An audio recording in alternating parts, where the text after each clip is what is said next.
Forex ബാങ്കിൽ നമുക്ക് loan കിട്ടുമോ ഈ പാർട്ട്ണർഷിപ്പ് ആണെങ്കിൽ? കിട്ടും. പാർട്ട്ണർഷിപ്പ് അത് ആണ് ഏതായാലും കിട്ടും. പ്രൊപ്പറേറ്റർ ആണെങ്കിലും പാർട്ട്ണർഷിപ്പ് ആണെങ്കിലും ഏതിലും കിട്ടും. സബ്ജക്റ്റ് നമ്മുടെ ടേൺ ഓവറും നമ്മുടെ പ്രൊമോട്ടർ ക്രെഡിബിലിറ്റി ഫിനാൻഷ്യൽ റീപേയ്മെന്റ് നോക്കിയിട്ടാണ് ആ പറയുന്ന ലോൺസ് എല്ലാം നമുക്ക് അവൈലബിൾ ആവുന്നത്. മനസ്സിലായി.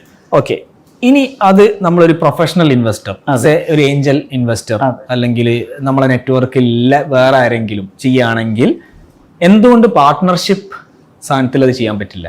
ഓക്കെ, കാരണം ഈ ഏഞ്ചൽ VC അല്ലെങ്കിൽ പ്രൊഫഷണൽ ഇൻവെസ്റ്റ്മെന്റ് എല്ലാം വരുന്ന സ്റ്റാർട്ടപ്സിലാണ്. ഇന്നോവേറ്റീവ് ആയിട്ടുള്ള ടെക്നോളജി ഉള്ള സ്കെയിലബിൾ മോഡലാണ് സ്റ്റാർട്ടപ്പ് എന്ന് പറയുന്നത്.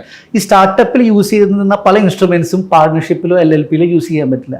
എക്സാമ്പിൾ പറയുകയാണെങ്കിൽ കൺവേർട്ടബിൾ ആയിട്ടുള്ള debentures, preference shares, convertible note, ഇതെല്ലാം കംപ്ലീറ്റ്ലി വരുന്നത് കമ്പനിയിൽ മാത്രമാണ്.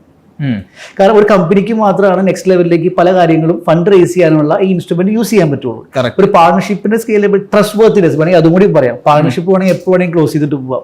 ഒരു കമ്പനി കൂട്ടണമെങ്കിൽ ഏറ്റവും ബുദ്ധിമുട്ടുള്ള കാര്യമാണ് നമ്മുടെ നാട്ടിലെ അവസ്ഥ പ്രകാരം 2 വർഷത്തെ നീൽ സ്റ്റേറ്റ്മെന്റ് ഫയൽ ചെയ്തതിന് ശേഷമേ ക്ലോസ് ചെയ്യാൻ പറ്റുള്ളൂ. അപ്പൊ ഒന്ന് ചില ഫണ്ടിങ് ഇൻസ്ട്രുമെന്റ് യൂസ് ചെയ്യാനും ഏറ്റവും സെക്യൂർഡ് ആയിട്ടുള്ള മോഡൽ പ്രൈവറ്റ് ലിമിറ്റഡ് ആണ്.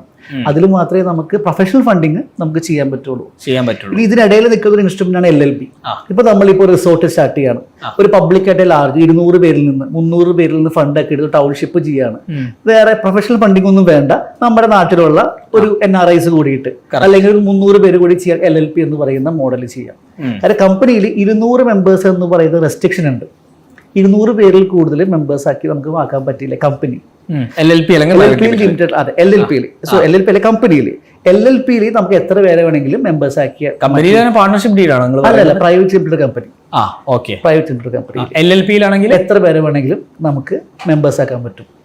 അതാണ് ഇവിടെ മലബാർ റീജിയനിലും അല്ലെങ്കിൽ ഒരു പബ്ലിക് ഒരു ക്രൗഡ് ഫണ്ടിങ്ങിന് വേണ്ടിയിട്ട് ഏറ്റവും കൂടുതൽ യൂസ് ചെയ്യുന്ന സ്ട്രക്ചറാണ് LLP.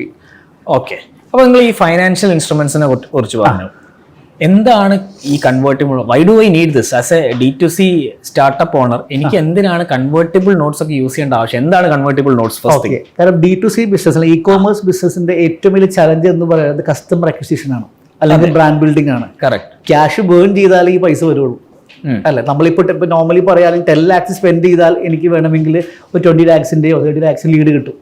അങ്ങനെ വേണമെങ്കിൽ നമ്മൾ പറയാം. പക്ഷെ കണ്ടിന്യൂസ് ആയിട്ടുള്ള ഒരു ബേണിംഗ് ഒരു D2C ബ്രാൻഡിന് ആവശ്യമാണ്. ആ സമയത്ത് നമ്മുടെ ഡൈലൂഷനെ എങ്ങനെ കുറയ്ക്കാം എന്ന് പറയുന്ന ലെവലിലാണ് ഈ കൺവേർട്ടബിൾ ഇൻസ്ട്രുമെന്റ്സ് വരുന്നത്.